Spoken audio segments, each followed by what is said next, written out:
राजस्थान के एक छोटे से गांव में आरव नाम का एक लड़का रहता था। घर में कुल कमाई इतनी थी कि 2 वक्त का खाना भी मुश्किल से चलता। पिता खेतों में मजदूरी करते थे और मां दूसरों के घरों में काम कर घर चलाती थी। लेकिन आरव के सपने बहुत बड़े थे। वह आईएएस अधिकारी बनकर अपने गांव और देश के लिए कुछ करना चाहता था। बचपन की मुश्किलें। जब बच्चे स्कूल से लौटकर खेलते थे, तब आरव खेतों में पिता की मदद करता या चाय की दुकान पर काम कर अपनी पढ़ाई का खर्च निकालता।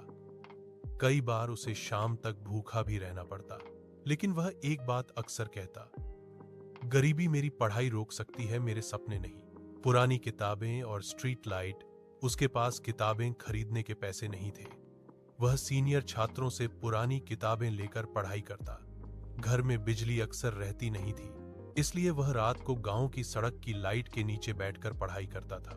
लोग हंसते थे, कहते, इतनी गरीबी में तू आईएएस बनेगा, सपना मत देख। लेकिन आरव चुपचाप पढ़ता रहता। पहली असफलता सालों की मेहनत के बाद उसने यूपीएससी का पहला प्रयास दिया। परिणाम आया फेल। मां रो पड़ी।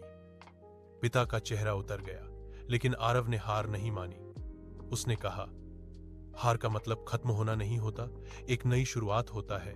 दूसरा प्रयास। इस बार उसने और मेहनत की। कोचिंग के पैसे नहीं थे, तो उसने ऑनलाइन फ्री लेक्चर्स देखे, लाइब्रेरी में घंटों बैठकर पढ़ा। पर नतीजा फिर असफल। लेकिन इस असफलता ने उसे तोड़ा नहीं, बल्कि और मजबूत किया। तीसरा प्रयास।